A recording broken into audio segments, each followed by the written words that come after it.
প্রয়োজনে নবীর ইজ্জতের জন্য আবার রক্ত দেওয়া হবে, আলেমদের মুক্তির জন্য আবার রাজপথে নামা হবে, কিন্তু বাতিলের কাছে মাথা নত করা হবে না। এদেশের ইসলাম ছিল, ইসলাম থাকবে। এই ইসলামের প্রবণতা কেউ কেউ কোনোদিন থামিয়ে রাখতে পারেনি, কিয়ামত পর্যন্ত পারবে না।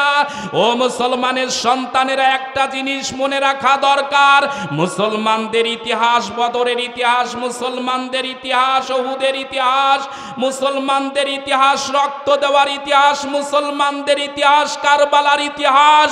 মুসলমানের সন্তানেরা প্রয়োজনে ইসলামের জন্য রক্ত দিয়েছে, শহীদ হয়েছে। প্রয়োজনে নবীর ইজ্জতের জন্য আবার রক্ত দেওয়া হবে, আলেমদের মুক্তির জন্য আবার রাজপথে নামা হবে, কিন্তু বাতিলের কাছে মাথা নত করা হবে না। আল্লাহ রাব্বুল আলামিন বলেন, লা ইন শাকারতুম লাযিদান্নাকুম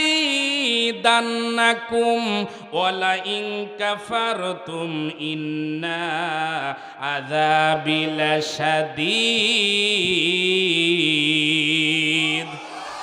আল্লাহ রাব্বুল আলামিন পবিত্র কোরআনে কালিমা সূরা ইব্রাহিম 14 নম্বর সূরা 13 নম্বর পারা 7 নম্বর আয়াতে কারিমা থেকে বলছি, আল্লাহ পাক রব্বুল আলামিন ডাক দিয়ে বলে, বান্দারে, এই পৃথিবীর জমিনে যারা মুমিন বলে দাবি করো, আমার বান্দা বলে যদি দাবি করো, আমি আল্লাহ রব্বুল আলামিনের বান্দা হিসেবে সুখে দুঃখে বিপদে আপদে সকল অবস্থায় বান্দা তুমি যদি আমার প্রশংসা করো, আমি আল্লাহ তোর নিয়ামত বাড়ায়া দিব। আর যদি এই দুনিয়ার বুকে নিয়ামত পাওয়ার পর বান্দা আমার নিয়ামতের সাথে যদি কুফরি করো রে বান্দা, যতই ভালো অবস্থাতে হোক না কেন, যতই সুখে শান্তিতে এই পৃথিবীর জমিনে থাকো না কেন, দুনিয়ায় সুখ শান্তি থাকতে পারে, কিন্তু পরকালে বিপদে পড়ে যাবেন। বুঝে থাকলে বলুন তো, আল্লাহর প্রশংসা করা দরকার আছে না নাই? জোরে কোন আছে না নাই? যদি থেকে থাকে তাহলে বুঝে থাকলে বলুন তো, আমাদের সব চাইতে আপন বন্ধু কে? আর একটু জোরে বলুন কে?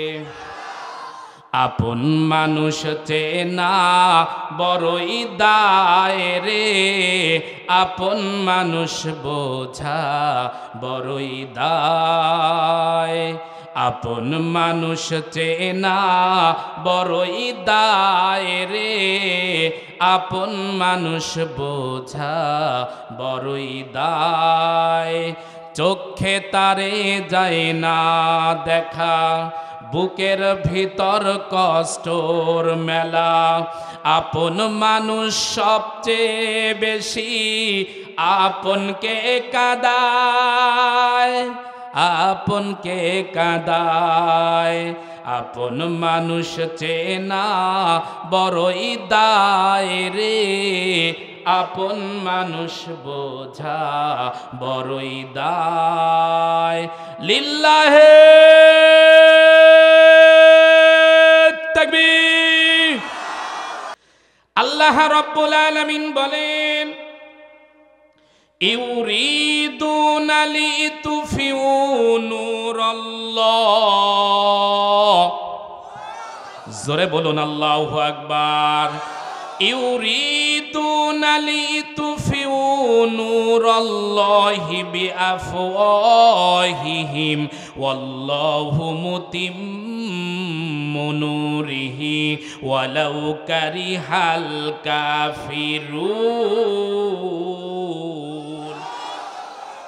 আল্লাহ রাব্বুল আলামিন পবিত্র কোরআনে কারিমা সূরা সফ 61 নম্বর সূরা 28 নম্বর পারার 8 নম্বর আয়াতে কারিমা থেকে বলছি, আল্লাহ পাক রব্বুল আলামিন ডাক দিয়ে বলেন, হে রাসূল, এই পৃথিবীর জমিনে কোনো ব্যক্তি, কোনো পরিবার, কোনো প্রতিষ্ঠান, কোনো সংগঠন যদি এই পৃথিবীর জমিনে আমার দিনকে, আমার কোরআনের নূরকে, আমার আলোকে যদি নিভিয়ে দিতে চায়, হে রাসূল, এই পৃথিবীর জমিনে হাজার ষড়যন্ত্র হতে পারে, হাজার প্রতিকূলতা আসতে পারে, কিন্তু আমি আল্লাহ পাক চ্যালেঞ্জ ঘোষণা করে দিলাম, যত ইসলামের আলো বাতাস নিভিয়ে দেওয়ার চেষ্টা করুক না কেন, আমি আল্লাহ ঘোষণা দিলাম, চ্যালেঞ্জ দিলাম, ইসলামের আলো বাতাস নিভাতে পারবে না, বরং যত ষড়যন্ত্র করবে তত তাড়াতাড়ি কোরআন সফলতার দ্বার প্রান্তে পৌঁছাবে।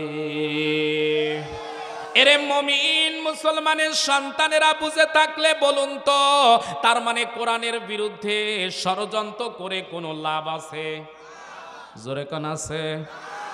আজকের মাহফিলে এই যে অনেকগুলো বাতি জ্বালিয়েছেন, এই যে ইলেকট্রিক বাতিগুলো জ্বলতেছে, কোনো মানুষ যদি বাতির সামনে দাঁড়িয়ে অথবা বসে ফু দেওয়া শুরু করে, বুঝে থাকলে বলুন তো এই বাতিগুলো কি ফু দিয়ে নিভানো যাবে?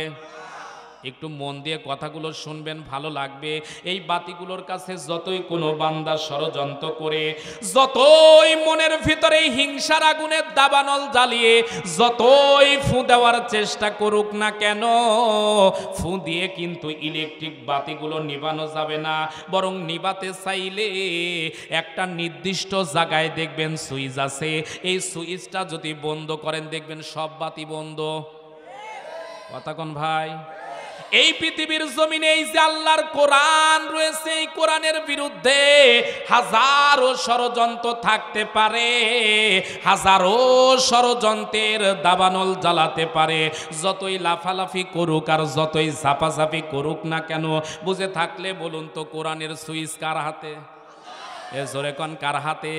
তার মানে এই পৃথিবীর জমিনে আল্লাহর কোরআনের বিরুদ্ধে ষড়যন্ত্র করে কোনো লাভ নাই, বরং সুইচ আছে আমার আল্লাহর হাতে। আমার আল্লাহ পাক রব্বুল আলামিন যতক্ষণ পর্যন্ত পৃথিবী নিয়ন্ত্রণ করতেছে, কিয়ামত পর্যন্ত নিয়ন্ত্রণ করবে।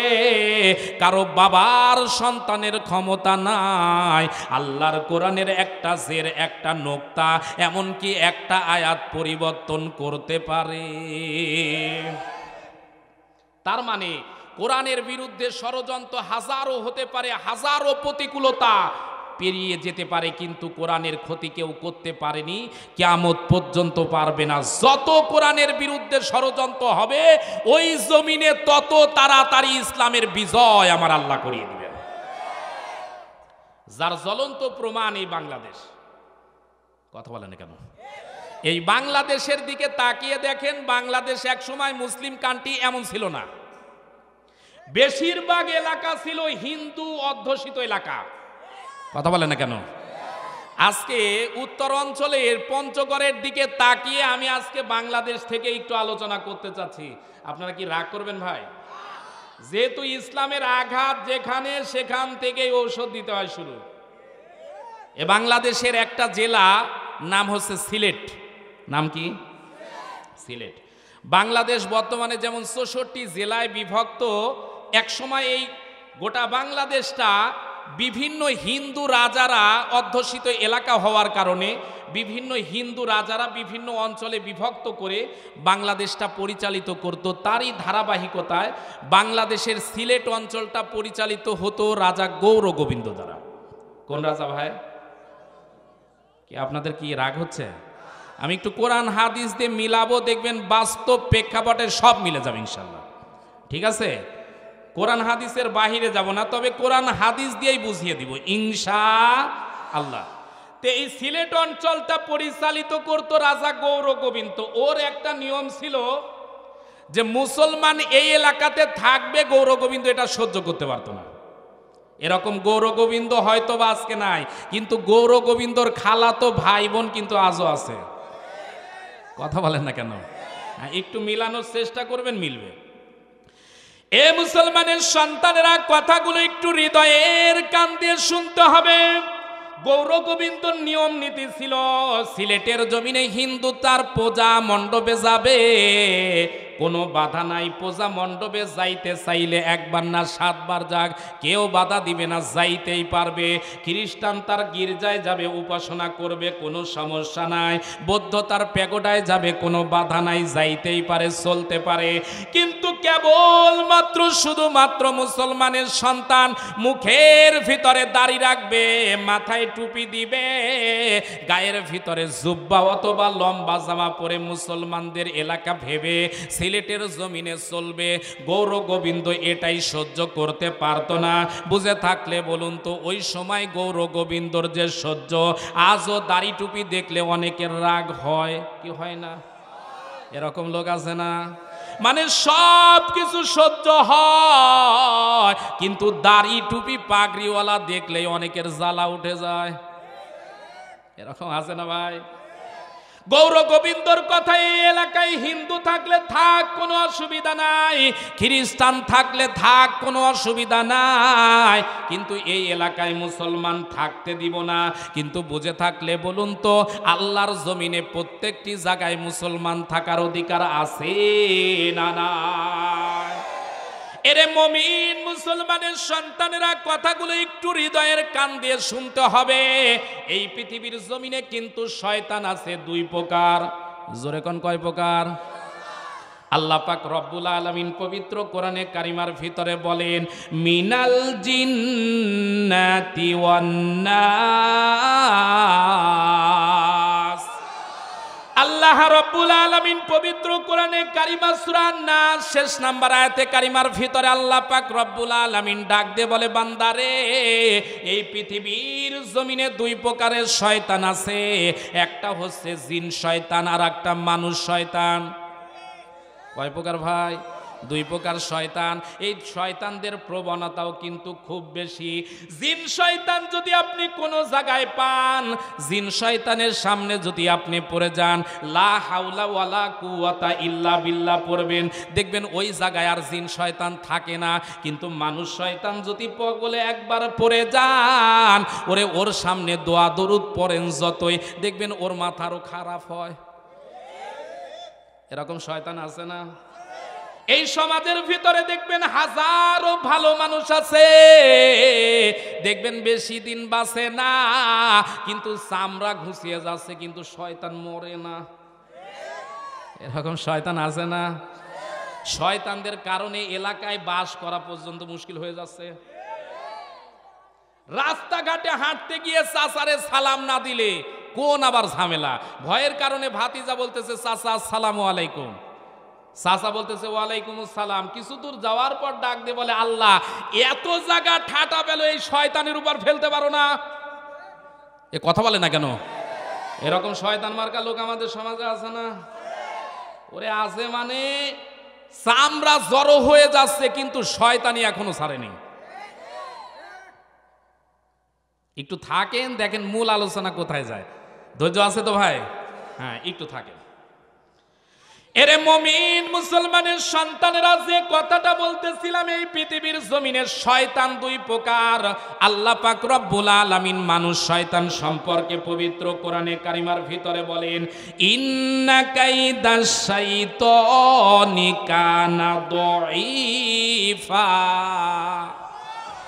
আল্লাহ রাব্বুল আলামিন পবিত্র কোরআনে কারিমা সূরা নিসা 4 নাম্বার সূরা 5 নাম্বার পারার 76 নাম্বার আয়াতে কারিমা থেকে বলতেছি, আল্লাহ পাক রব্বুল আলামিন ডাক দিয়ে বলে, বান্দারে, এই পৃথিবীর জমিনে যারা মানুষ শয়তান, এদের চক্রান্ত বড় দুর্বল। মানুষ শয়তানের চক্রান্ত কি? দুর্বল। কিন্তু মানুষ শয়তানের চক্রান্তেই তো আমরা থাকতে পারছি না। যার জ্বলন্ত প্রমাণ একটু মিলান, এই মানুষ শয়তানগুলো আজকে নিজে শুধু খারাপ কাজ করে না, নিজেরা গুনার কাজ করে, অন্যদেরকে গুনার কাজ করানোর জন্য আবার দাওয়াত দেয়। যার বাস্তব প্রমাণ হচ্ছে বর্তমানে বিভিন্ন জেলা, বিভিন্ন থানা মহল্লায় চলতেছে লটারি। কথা বল না কেন? আমার দেশে লটারি আছে না নাই? ডায়লগ দিচ্ছে মাইক নিয়ে, দেখবেন এরকম, মাথায় নষ্ট মামা। কথা কন না কেন? ডায়লগ দিচ্ছে, মামা পাইলে মামি খুশি, খালা পাইলে খালু খুশি, দাদা পাইলে দাদা খুশি। ওরে হারামখোর, তুই যে লটারি কাটতেছিস, এটা হালাল না হারাম? মুসলমানের বাচ্চা যারা, কথা বলতে হবে এই সময়, এটা হালাল না হারাম? কোনো সন্দেহ আছে?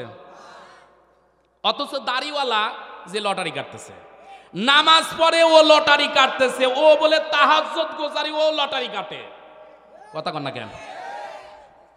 ওরে শয়তান, একটা লটারি কেটে বেশি হলে তুই একটা হোন্ডা পাবি, কিন্তু ওই হোন্ডার টাকা তোর হালাল টাকার সাথে মেশার সঙ্গে সঙ্গে তোর জীবনে যত হালাল ইনকাম ছিল সব হারাম হয়ে যাবে। অথচ হারাম পেয়ে বাড়িতে এসে আবার খুশিতে বাগবাগ কথা কন না রে ভাই। আরে ভাই আপনারা রাগ করেন তাতে কিছু নাই। বগুড়া জেলার আজকের ঘটনা বলতেছি, বাণিজ্য মেলা চলতেছে, পেপারে হেডলাইন হচ্ছে লটারির কারণে লক্ষ লক্ষ টাকা আজকে শেষ। পাবনা জেলায় তো এগুলো শুরু হয়নি, আছে? আরে ভাই লটারির জ্বালায় আর থাকা যাচ্ছে না।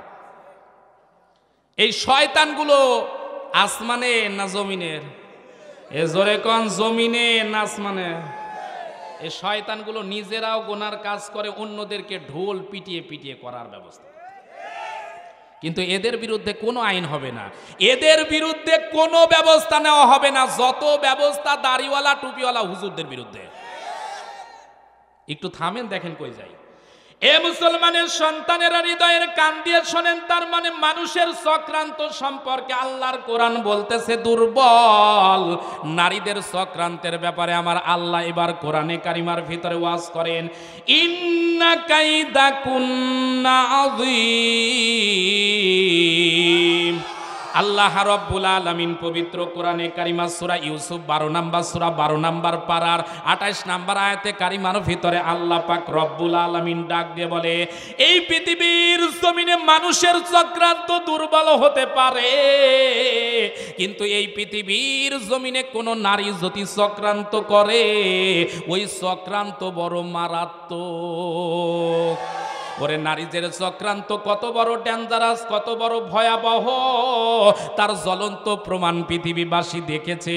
আল্লাহর পয়গম্বর হযরত ইউসুফ আলাইহিস সালাতু ওয়াস সালাম জীবনে কোনো অন্যায় আছে, কোনো অপরাধ করেছে, কোন নারীর সাথে খারাপ কাজ করেছে, কিন্তু আল্লাহর বিধান মানার কারণে জুলেখা নামক একজন পতিতা, জুলেখা নামক একজন বিশ্ব সুন্দরী শুধুমাত্র আল্লাহর পয়গম্বরের বিরুদ্ধে ধর্ষণ মামলা ওই সময় যেমন দিয়েছিল, আজও পৃথিবীর জমিনের শ্রেষ্ঠ মুফাসসির, কোরআনের পাখি, কোরআনের সুরকার, কোরআনের বুলবুলির বিরুদ্ধে ওই সময় জুলেখা যেমন ইউসুফ নবীর বিরুদ্ধে মামলা দিয়েছিল, আজকের জুলেখারাও কোরআনের মুফাসসিরের বিরুদ্ধে ওই মামলায় ঠুকে দিয়েছে। একই মামলা মিলিয়ে দেখেন, সেম টু সেম হবে। ইউসুফ নবীর কোনো সমস্যা ছিল? ধর্ষণ করেছে, চরিত্র খারাপ ছিল, নাউজুবিল্লাহ। নবীদের চরিত্রর মতো মাসুম বেগুনা আসমানের নিচে জমিনের উপর থাকতে পারে না।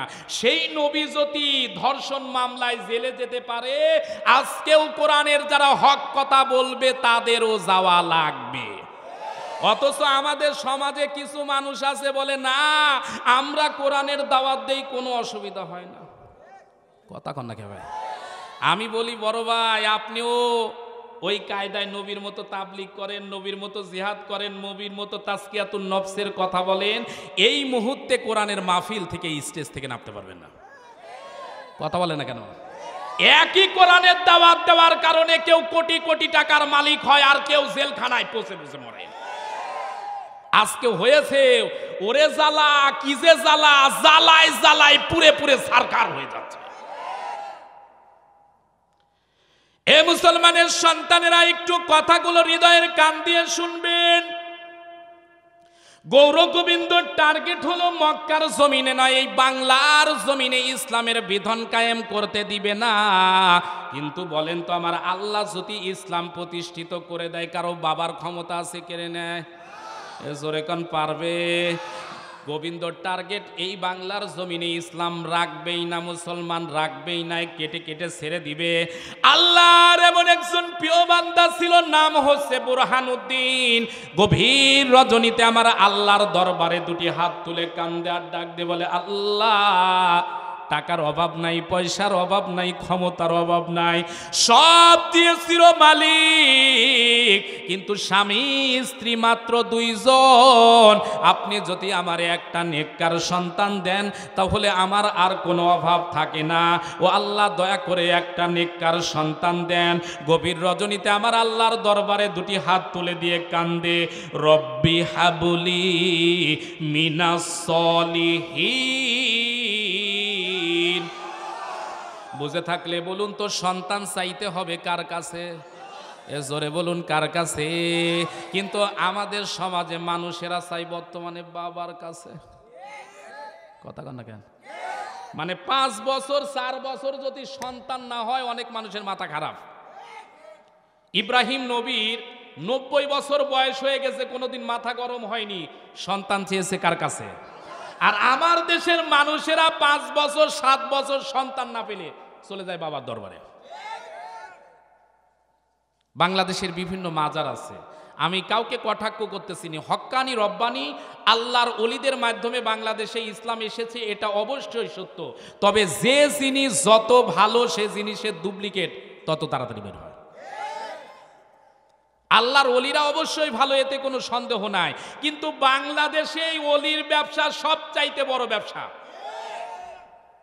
মানে 2 ব্যবসায় কোনো লস নাই, এক হচ্ছে ইরি ধান আর এক হচ্ছে মুড়ি দান। কথা কন না কে রে ভাই? এ মারাত্মক ব্যবসা রে ভাই। মানে একটা করে মুরগিও যদি দিয়ে যায় হুজুরের সারা জীবন আর কিছু লাগে না। কথা কন না কে রে ভাই? কয়েকদিন আগে ফরিদপুর গিয়েছিলাম, ফরিদপুরের একটা মাজার আছে, একটা দরবার আছে, নাম না হয় নাই নিলাম, কিন্তু ভাবসক করে বোঝেন, এমন দরবার পীর সাহেবের মুখে আল্লাহর ওয়াস্তে একটা দাড়িও নাই, কিন্তু বিশ্ব ওলি। বোঝেন না? বিশ্ব অলি। আচ্ছা ঠিক আছে, বিশ্ব অলি, বিশ্বর অলির দরবারে গেলাম। ওই এলাকার ভিতরে ঢোকার সাথে সাথে আমারে বলতেছে, হুজুর আপনার জুতা খুলিতে হইবে। কি করা লাগবে? মানে আমরা বাংলাদেশে সারা দেশে যত জেলা ঘুরেছি দেখেছি বিভিন্ন জেলাতে, কিন্তু এই নিয়মটা ওইভাবে দেখিনি। বলতেছে এলাকায় ঢোকার সাথে সাথে জুতা পায়ে দেওয়া যাবে না, জুতা খুলতে হবে। আচ্ছা আমি বললাম জুতা খুলবো, তবে রাখবো, জুতার নিরাপত্তা দেওয়া লাগবে। বলতেছে আপনার জুতা হারিয়ে গেলে করার কিছু নেই। আচ্ছা ঠিক আছে, জুতা নিলাম, নিয়ে ঘোরা শুরু করলাম। এর মধ্যে মাগরিবের নামাজ প্রায় হয়ে গেছে সময়, ওযু করে নামাজে আসলাম, নামাজ পড়লাম। নামাজের পর আমরা একটা জিনিস জানি, ফজরের পর আর আসরের পর, কথা শুনতেছেন তো, ইমাম সাহেব সাধারণত মুসল্লির দিকে ঘুরে বসে, এটাই তো জানি, তাই না? আর মাগরিবের নামাজের পর আমরা দেখতেছি ইমাম সাহেব ঘুরে ওর বাবার দরবারের দিকে। আমি একজনকে জিজ্ঞাসা করলাম, ভাই এটা কি? বলতেছে হুজুর দোয়া করিতে হইলে বাবার দরবারের দিকে লাগবে। চিন্তা করলাম যেহেতু এসেছি আল্লাহর ওলির দরবারে, অন্তত পক্ষে একটু জিয়ারতটা করে যাই, এই ভেবে দরবার শরীফের ভিতরে ঢুকছি। ঢোকার পর যাচ্ছি, আমি তো আর জানি না যে এই কাণ্ড। আমি ঢুকেছি, আমার পিছনে যে ওদের লোক লেগে গেছে সেটা আমি জানি না। ঢোকার পর সামনে গিয়েছি, যেভাবে একটা কবরের সামনে দাঁড়িয়ে অথবা মাজার শরীফের সামনে দাঁড়িয়ে দোয়া করতে হয়, সূরা ফাতিহা নাচ করে দোয়া করছি, দোয়া করে ব্যাক করব। আমি ঘুরেছি, আমারে পিছন থেকে ঘাড় ধরেছে, বলতেছে হুজুর আপনি ঘুরতে পারবেন না। আমি বললাম ঘুরতে পারবো না, তাহলে যাব কিভাবে? বলতেছে যেভাবে এসেছেন ওইভাবে যাইতে হবে। তার মানে বুঝতেছেন কোন ভাবে? আমি বললাম কিভাবে? আমারে বলতেছে হুজুর এইভাবে হাত নিয়ে পিছন দিকে যাইতে হবে। আমার কথা মনে হয় বিশ্বাস করতেছেন না। এটা কি এই কোরআন শরীফ নিয়ে মিথ্যা কথা বলবো? আল্লাহর কসম করে বলতেছি, আমার এই হিন্দুর মতো বলতেছে হুজুর এইভাবে হাত নিয়ে পিছন দিকে যাইতে হবে, ঘোরা যাবে না। আমি বললাম ভাই আমি নিজে 7 বছর পীরের মাদ্রাসায় পড়াশোনা করেছি, আপনি যদি আমাকে কয়েকটা সবক বলতে বলেন আমি সবক দিতে পারবো, কোনো অসুবিধা নেই। আমি তো পীরের মাদ্রাসায় পড়েছি, এই নিয়ম তো দেখি নাই। আপনি কি বলতে চান? আমাকে বলতেছে হুজুর কোনো ওয়াজ চলবে না, এই কায়দায় যাওয়া লাগবে, না হলে খবর আছে। পাশে ছিল একজন আলেমের মতো, উনি এসে বলতেছে বক্তা মানুষ মুখ ভাঙ্গা, এরে ছেড়ে দে, নইলে কিন্তু মাহফিলে গিয়ে সব বলে দিবে। এক পর্যায়ে আমাকে বলতেছে হুজুর ঠিক আছে, অন্তত হাত না তুললেও পিছন দিয়ে কোনো কায়দায় যাওয়া লাগবে। তাহলে বলেন তো কোন কবরের কাছে গিয়ে যদি এইভাবে যদি যাওয়া যায়, এইভাবে যাওয়া লাগে, তাহলে লক্ষণ ভালো না খারাপ? এ জোরে কোন ভালো না খারাপ? আজকে আমাদের দেশে এরকম ভণ্ডামি, এরকম শয়তানি আছে না নাই? আছে মানে কিচ্ছু নাই, শুধু জিকির আর জিকির আছে। আছে না ভাই? আমি একটু বলবো, রাগ করবেন না তো? আচ্ছা একটু বলি, শোনেন। বলতেছে জিকিরগুলো দেখবেন ডিজিটাল, দেশ ডিজিটাল, সব ডিজিটাল, চুরিও বর্তমানে ডিজিটাল কায়দাই হয়, তাই না ভাই? ও মুর্শিদ কইয়া যাও যাইবার কালে লইয়া যাইবানি, মুর্শিদ কইয়া যাও যাইবার কালে লইয়া যাইবানি। তোমার গায়ের পুরান চাদর, তোমার গায়ের পুরান চাদর আমায় দিবানি, মুর্শিদ কইয়া যাও যাইবার কালে লইয়া যাইবানি, মুর্শিদ কইয়া যাও যাইবার কালে লইয়া যাইবানি। আবার হাসে মানে? আমি কি মিথ্যা বলতেছি? এটা কি? আরে বাবা, মোবাইলের ভিতরে এখনই ডাটা কানেকশন অন করে আপনি ভণ্ডপীর লেখেন, এরকম কুতাকুতি জিকির যদি না হয় আর ওয়াজই করবো না রে ভাই। এরকম কুতাকুতি জিকির আছে না? মানে জিকিরের ভিতরে আল্লাহ নাই, সুবহানাল্লাহ নাই, কিচ্ছু নাই, শুধু ও কেন শয়তান কুতিস কেন? আমার মনে হয় আপনার রাগ করতেছেন। এরকম কুতাকুতি জিকির আছে না? মানে আল্লাহর নামও নাই, কিচ্ছু নাই, শুধু কোতে। আবার সাইডেতে না আর একজন মারতেছে হেই বাবা। মানে ভণ্ডামি করতে করতে দেশটা আজকে শেষ। আপনি হক্কানি রব্বানি আল্লাহর ওলির দরবারে যান, কোনো অসুবিধা আছে? একজন হক্কানি রব্বানি আল্লাহর ওলির দরবারে যাবেন, দিন শিখবেন, নামাজ শিখবেন, কোনো অসুবিধা নাই, যাইতেই পারেন। কিন্তু আমার কথা কেন জিকিরের নামে কুতিস কেন? কথা কান নাকি ভাই? এ মুমিন মুসলমানের সন্তানেরা, যে কথাটা বলতেছিলাম, বুরহানুদ্দিন সন্তান চেয়েছে কার দরবারে? আল্লাহর দরবারে। আপনিও যদি বিপদে পড়ে যান, সন্তান দরকার হয়, অথবা যে কোনো সমস্যায় পড়েন, আমার আল্লাহর কাছে যদি চান, আমার আল্লাহ দিতে পারে কি পারে না?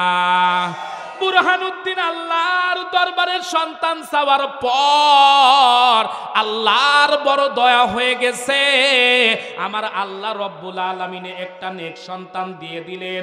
বুঝে থাকলে বলুন তো, বুরহানুদ্দিন ওয়াদা করেছিলেন আমার আল্লাহর সাথে, ও আসমান জমিনের মালিক আল্লাহ, আপনি যদি আমারে একটা নেক সন্তান দেন, আমি আপনার রাস্তায় একটা গরু কোরবানি দিব। মুসলমান মায়ের সন্তান যদি কোনো ওয়াদা করে, বুঝে থাকলে বলুন তো, মুসলমান কি ওয়াদা ভাঙতে পারে? জোরে কোন পারে? বুরহানুদ্দিন ওই ওয়াদা অনুযায়ী টার্গেট করেছে, যে কোনো ভাবে আমার গোয়াল থেকে একটা গরু জবহ করে আমি কোরবানি দিয়ে দিব। তাহলে মুসলমান যদি ওয়াদা রক্ষা করে, আমাদেরও রক্ষা করা দরকার আছে না নাই? কিন্তু আমাদের সমাজে অনেক মানুষ আছে, দেখবেন যে কোনো নির্বাচন, যে কোনো দলের নেতা হতে পারে, রাজনৈতিক কথাটা ভাববেন না, যে কোনো দল হতে পারে, নির্বাচন যখন আসবে দেখবেন বড় বড় টুপি নিয়ে, কথা কন না কেন, মানে নিজের টুপি না হলে অন্য টুপি ধার করে মাথায় দিয়ে স্টেজে এসেই বলবেন নামাজ, শুধু নামাজ, আর কোনো কথা নাই। এই কথা বলে নেতা দেখবেন এক মসজিদে ঢুকে নামাজ, আর এক মসজিদে গিয়ে কয়েকজন লোক পেয়েছে ওখানেও নামাজ, আবার আর এক মসজিদে গিয়ে আসরের সময় দেখে ওখানেও কিছু লোক, নেতা আবার নামাজ। একজন সামসা ছিল পাশে, ডাক দিয়ে বলে, স্যার ব্যাপার কি? এক আসরের নামাজ 4 বার। নেতা বলতেছে, তোর মাথা খারাপ, চুপ কর, নির্বাচনের আগে শুধু নামাজ। তার মানে ও জানে নামাজ পড়লে, টুপি রাখলে, দাড়ি রাখলে, আর এই সময় আল্লাহ আল্লাহ জিকির করলেই জিনিস পাওয়া যাবে। কিন্তু ওরে শয়তান কয়েক মাসের ব্যবধানে নির্বাচিত হয়ে যাওয়ার পর টুপিও নাই, দাড়িও নাই, এবার দেখবেন আল্লাহর বিধান তছনছ করে আলু ভর্তাও নাই। এরকম আছে না? এ জোরে কোন আছে না? তাহলে মুসলমান কি ওয়াদা ভাঙতে পারে? এ জোরে কোন পারে? আল্লাহর বান্দা বুরহানুদ্দিন আল্লাহর সাথে ওয়াদা দেওয়ার পর আল্লাহ পাক রব্বুল আলামিন যখন তারে একটা সন্তান দিয়ে দিলেন, এমন সময় বুরহানুদ্দিন তার গোয়াল থেকে একটা বড় গরু বের করে আল্লাহর জন্য ওয়াদা মাফিক কোরবানি করে দিলেন। কোরবানির গোশতগুলো যখন মুসলমানদের ভিতরে বন্টন হচ্ছে, কিন্তু আল্লাহর কি ইশারা, আল্লাহর কি কারিশমা শুরু হয়ে গেছে। এমন সময় একটা চিল অথবা একটা কাক এসে এক টুকরা গোশত নিয়ে গৌর গোবিন্দ যে রাজপ্রাসাদের ভিতরে বসবাস করে, ওই গৌর গোবিন্দর রাজপ্রাসাদের উপর বসে বসে ঠুক ঠুক ঠুক ঠুক করে খাচ্ছে। হঠাৎ করে আল্লাহ পাকের ইশারায় সিলের মুখ থেকে ওই গোশতর টুকরাটা যখন গৌর গোবিন্দর রাজপ্রাসাদের সামনে পড়ে যায়, গোবিন্দ তাকায়া দেখে সামনে এক টুকরা গোশত পড়ে আছে। সামসারে ডাক দিয়ে বলে, সামসা দেখ তো জিনিসটা কি। সামসা ডাক দিয়ে বলে, স্যার কি আর বলবো, এ তো গরুর গোশত। গোবিন্দ ডাক দিয়ে বলে, রাম রাম রাম, কে করলো এই কাম? সামসা ডাক দিয়ে বলে, স্যার কে করবে? আমরা তো গরু জবাই করি না, খাইও না। নিঃসন্দেহে মুসলমান করেছে। তার মানে যত দোষ, কথা বলেন না কেন? আমরা হুজুররা যে এলাকায় বসবাস করি, রাতের বেলা যদি দেখবেন একটা গাছের ডালও ভেঙে থুয়ে রেখে যায়, অনেকেই বলবে কেউ করে না, এটা হুজুররাই করছে। তার মানে হুজুররা যত কিছু করে সব দোষ হুজুরদের। কথা খান না কে ভাই? এরে মুমিন মুসলমান, কত অবস্থা খারাপ হয়ে গেছে। আজকের লেটেস্ট খবর বলতেছি, সাতক্ষীরা শ্যামনগরের ঘটনা। ফজরের সময় মুসল্লিরা নামাজ পড়ার জন্য মসজিদে আসছে, তাকায়া দেখে ও আল্লাহ, মসজিদের ভিতরে ইমাম সাহেব ঝুলে আছে। আমার কথা মনে হয় বুঝলেন না? তার মানে হুজুরকে মেরে ঝুলিয়ে রেখেছে মসজিদের ভিতরে। কি দেশ কি আর দেশ আছে? এজোরেকান দেশ আছে। সাক্ষাৎকারে এলাকাবাসী বলেছে, আমাদের হুজুরের চাইতে ভালো মানুষ এই শ্যামনগর এলাকায়তেই ছিল না। অথচ আল্লাহর বান্দার কি অপরাধ কেউ জানে না। একটা মানুষ যতই খারাপ হোক আর যে অবস্থাতেই হোক, ইমাম সাহেব, মসজিদের ইমাম মুয়াজ্জিন ফাঁসি নিয়ে মারা গেছে, এটা শয়তানও বিশ্বাস করবে? এজোরেকান শয়তানও বিশ্বাস করবে। অথচ স্থানীয়রা বলতেছে হুজুর মসজিদের ভিতরে আত্মহত্যা করিয়েছে। কথা কন না কেন? অথচ আজকে লেটেস্ট খবর, মসজিদের ভিতরে ইমামকে মেরে ঝুলিয়ে রাখা হয়েছে। মসজিদের ভিতরে যদি ইমামকে মেরে যারা ঝুলিয়ে রেখেছে, এরা আর যাই হোক মুসলমানের বাচ্চা হতে পারে না। আজকে সময় এরকম হতে পারে, কিন্তু সময় পরিবেশ এক সময় একরকম থাকে না। এ কথা বলে না কেন? পরিবেশ পরিস্থিতি এক সময় থাকে না, পাল্টাবে সময়। আমি এজন্য বলি, আপনারা গোলাপ গাছ চেনেন? গোলাপ গাছ, গোলাপ গাছ, গোলাপ ফুলের তো দাম মারাত্মক। এটা বোঝা যায় 14ই ফেব্রুয়ারি আসলে। যে জিনিস যত দামি, সে জিনিসের সাথে কাঁটাও কিন্তু বেশি। গোলাপ ফুল তুলতে গেলে কাঁটা পাবেন, ফুলটাও দামি, ফুলটা দেখতেও সুন্দর, কিন্তু আমাদের দেশে ওই যে প্রথমেই বলেছি, স্বাভাবিক গতি অনেকেই দেখতে পারে না। এই চিন্তা করে একটা গোলাপ বাগানের ভিতরে কিছু মানুষ ঢুকে চিন্তা করেছে গোলাপ গাছের মাঝামাঝি থেকে ছেটে দিতে হবে, যাতে করে বাগানে গোলাপ গাছ একটাও না থাকে। কিন্তু আমি আপনাদের কাছে বুঝাবার সুবিধার্থে বলতেছি, যে গোলাপ গাছে 3টা ডাল ছিল, ওই 3টা ডাল কাটার পর 6 মাসের ব্যবধানে দেখবেন ওই গাছ থেকে কমপক্ষে 12টা ডাল বের হবে। তার মানে গোলাপ গাছ আপনি যতই নিধন করতে চান করতে পারবেন না। বড়ই গাছের ডাল আপনি যদি কাটেন কয়েক মাসের ব্যবধানে, যা ছিল তার চাইতে দ্বিগুণ হবে। আজকেও আলেমদেরকে যারা অন্য অন্য মনে করতেছেন কিছু করতে পারবেন না, হয়তোবা সময়ের ব্যবধানে পরিবেশ পরিস্থিতি একটু ঘুরবে, একটু উল্টা পাল্টিয়ে যাবে, কিন্তু কিছু করতে পারবেন না। একটা জিনিস মনে রাখা দরকার, ও মুসলমানের সন্তানেরা, এক মাঘে শীত যায় না, আরো মাঘ আসে। এই মাঘের খাতা কম্বলগুলো নিয়ে যাওয়া হবে ওই মাঘের কাছে। আজকে যারা দাড়িওয়ালা, টুপিওয়ালা, পাগড়িওয়ালা, জুব্বাওয়ালা, নামাজি মুসল্লিদের উপর অত্যাচার করতেছ, জুলুম করতেছ, সময় আসবে এমন ইন্দুরের গর্ত পাবা না পালাবার জন্য। কারা কারা রাজি আছো মুসলমান? হাত তোলা লাগে দেখাও।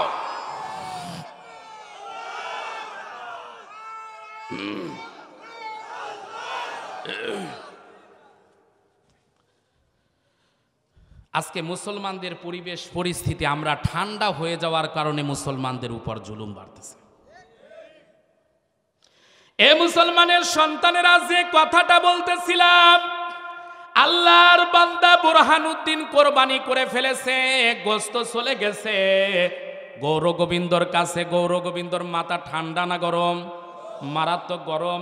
ওর চিন্তা হলো আমার মাকে জবাই করছে কে? গৌর গোবিন্দ এমন সময় তার সামসারে ডাক দিয়ে বলে, সামসা তদন্ত করে দেখ কে আমার মাকে জবাই করেছে। বলে এটা মুসলমানের কাজ, মুসলমানকে খুঁজে বের কর, যে কোনো কায়দায় বিচার করা লাগবে, কারণ আমি আছি সিয়ারে, সুতরাং আমি আছি এখন গিয়ারে। কথা কন নাকি ভাই? যে সময় যখন যে সিয়ারে থাকবে ওর গিয়ার, ওর পাওয়ার কিন্তু সব চাইতে বেশি। গৌর গোবিন্দ এমন সময় বলতেছে, কে এই কাজ করেছে ধরে নিয়ে আয়। গৌর গোবিন্দর যারা সেনাপতি ছিল, যারা প্রশাসনের দায়িত্ব ছিল, তদন্ত করে দেখে গৌর গোবিন্দর এই রাজত্বের ভিতরে মুসলমান হিসেবে আছে বুরহানুদ্দিন। বুরহানুদ্দিন নিজের সন্তানের উপকারের জন্য, আল্লাহর সন্তুষ্টি করার জন্য একটা গরু জবাই করেছে। কেবলমাত্র শুধুমাত্র গরু জবাই করার অপরাধে আল্লাহর বান্দাকে ধরে নিয়ে এসে রাজপ্রাসাদে বিচারের আওতায় নিয়ে আসা হলো। ডাক দিয়ে বলে, গৌর গোবিন্দর সামনে নিয়ে আসার পর বুরহানুদ্দিনকে ডাক দিয়ে বলে, বুরহানুদ্দিন তুই আমার মারে জবাই করছিস কেন? বুরহানুদ্দিন ডাক দিয়ে বলে, কে তোর মা? বলে গরু। বুরহানুদ্দিন ডাক দিয়ে বলে, তার মানে তুই হচ্ছিস গরুর বাচ্চা। আমাদের সমাজে এরকম গরু মার্কা মানুষ আছে না নাই? এজোরে কোন আছে না নাই? আল্লাহ পাক রব্বুল আলামিন পবিত্র কোরআনে কারিমার ভিতরে বলেছেন, একটা কথাও বানিয়ে বলবো না, মিলিয়ে দেখেন সব মিলবে। আল্লাহ পাক বলেন, উলাইকা কাল আনআমি বাল হুম আদল উলাইকা হুমুল গাফিলুন। আল্লাহ রাব্বুল আলামিন পবিত্র কোরআনে কারিমা সূরা আরাফ 7 নাম্বার সূরা 8 নাম্বার পারার 179 নাম্বার আয়াতে কারিমা আল্লাহ পাক রব্বুল আলামিন ডাক দিয়ে বলে, বান্দারে এই পৃথিবীর জমিনে যার বিবেক আছে কিন্তু বোঝে না, কান আছে যারা শোনে না, চক্ষু আছে যারা দেখে না, এগুলোকে তোমরা যদিও মানুষ মনে করো, আমার দৃষ্টিতে এগুলো মানুষ নয়, এগুলো পশুর চাইতে, গরুর চাইতে, ছাগলের চাইতেও খারাপ। তাহলে বুঝে থাকলে বলুন তো, যারা চোখ দিয়ে ভালো জিনিস দেখে না, তাফসির মাহফিল সহ্য হয় না, কোরআনের কথাগুলো সহ্য হয় না, ইসলামের কথাগুলো যারা সহ্য করতে পারে না, এদেরকে আমার আল্লাহ যদি গরু বলে, তাহলে আমাদের উপর রাগ করে লাভ আছে? জোরে কোন লাভ আছে? কিন্তু আমরা যখন কোরআনের হক কথা বলি, অনেকের মাথা খারাপ হয়ে যায়।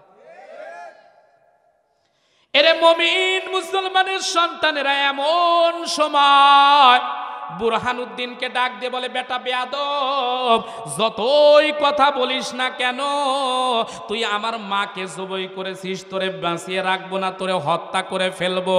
এই সময় আল্লাহর বান্দাকে ডাক দিয়ে বলে, কোন হাত দিয়ে তুই আমার মারে জবাই করেছিস? ওই হাত রাখবো না, কেটে ফেলেছে। বুরহানুদ্দিনের ছোট্ট বাচ্চাটাকে সঙ্গে নিয়ে আসা হয়েছে। গৌর গোবিন্দ বলতেছে, আমার সামনে এই বাচ্চারে জবাই করা লাগবে। হিন্দু ঠাকুর যারা ওই সময় ছিল, ঠাকুররা ডাক দিয়ে বলে, গোবিন্দরে আর সইতে পারি না, আর জুলুম নির্যাতন সইতে পারি না, এতক্ষণ পর্যন্ত যা কিছু করেছিস আমাদের ধর্ম মত অনুযায়ী ঠাকুর হয়তো বা সইলেও সইতে পারে, কিন্তু আসমান জমিনের যে মালিক আছে ওই মালিক কিন্তু সইবে না।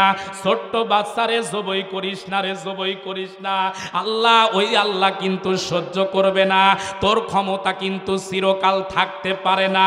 গৌর গোবিন্দ ডাকতে বলে, না রে না, ক্ষমতা যাক আর থাক না কেন, এই বাচ্চাকে আমি রাখবো না।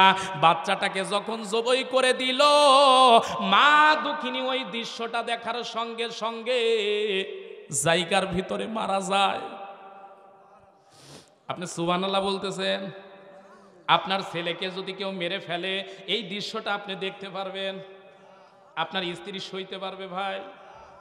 মায়ের সামনে সন্তান যদি মারা যায়, এর চাইতে কঠিন দৃশ্য আর নাই। এরে মুমিন মুসলমানের সন্তানেরা সইতে পারে নাই, মা দুঃখিনী।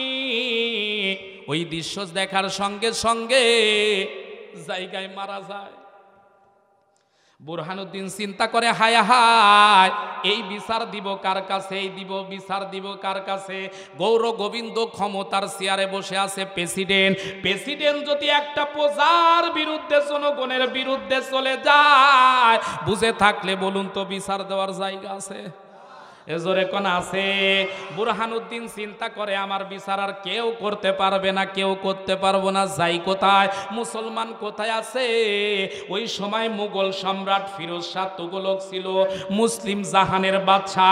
আল্লাহর বান্দা এই বাংলার জমিন থেকে সুনামগঞ্জ এবং নেত্রকোনা জেলার মাঝামাঝি বর্ডার দিয়ে 350 কিলোমিটার পথ অতিক্রম করে মুঘল সম্রাট ফিরোজ শাহ তুগলকের দরবারে উপস্থিত হয়ে আল্লাহর বান্দারে ডাক দিয়ে বলে, আল্লাহর বান্দা গো, জুলুম নির্যাতনের স্টিম রোলারের ভিতরে পড়ে গেছি গো আল্লাহর বান্দা, কোন জায়গায় বিচার না পেয়ে আপনার কাছে এসেছি, আপনি কি আমাদের একটু বিচার দিতে পারেন, মুসলমানদের জন্য সুশাসন দিতে পারেন? মুঘল সম্রাট ফিরোজ শাহ তুগলক ডাক দিয়ে বলে, ভাই তোর এই অবস্থা কেন আগে বল। হাত কেটে গেছে, হাত দিয়ে এখন পর্যন্ত রক্ত ঝরতেছে, আর তুই এই অবস্থায় আমার দরবারে কেন এসেছিস ভাই একটু বল। বুরহানুদ্দিন 2 চোখের পানি ফেলে দিয়ে কান্দে আর ডাক দিয়ে বলে, ভাইজান কি বলবো দুঃখের কথা, আমার বাড়িটা হচ্ছে বাংলাদেশের সিলেট অঞ্চলে, একটা মাত্র সন্তান আল্লাহর কাছে চাওয়ার ব্যবধানে পেয়েছিলাম, কিন্তু আমার আল্লাহর বিধানের কারণে আমি আমার সন্তানের খুশির জন্য, আল্লাহর জন্য সন্তুষ্টির জন্য একটা গরুকে কোরবানি করেছি। এই একটা গরু কেবলমাত্র কোরবানি করার কারণে ওই সময় গৌর গোবিন্দ আমার হাত কেটে নিয়েছে, আমার সন্তানকে জবহ করেছে, আমার স্ত্রী এই দৃশ্য দেখার পর মারা গেছে। ও আল্লাহর বান্দা, আপনি কি একটু ব্যবস্থা নিবেন? মুঘল সম্রাট ফিরোজ শাহ তুগলক ওই সময় তার প্রধান সেনাপতি সেকেন্দার আবু জাফরকে ডাক দিয়ে বলে, কোথায় আছিস? আয় আয় আয়। সেকেন্দার আবু জাফর, এই মুহূর্তে তোর কাছে আমি ওয়াজ করে দিলাম, নোটিশ জারি করলাম, যতক্ষণ পর্যন্ত বাংলার জমিনে, সিলেটের জমিনে ইসলাম প্রচার এবং কায়েম না হবে, 10,000 সৈন্যবাহিনীকে বাংলার জমিনে পাঠালাম, মরে যাস আর বাঁচিস কোনো আফসোস নাই, বরং বাংলার জমিনে গৌর গোবিন্দকে ফাইনাল সাইজ না করা পর্যন্ত একটা মুসলমানও মুঘল সাম্রাজ্যে ফেরত আসতে পারবি না। সুবহানাল্লাহ, একটু জোরে বলবেন না ভাই?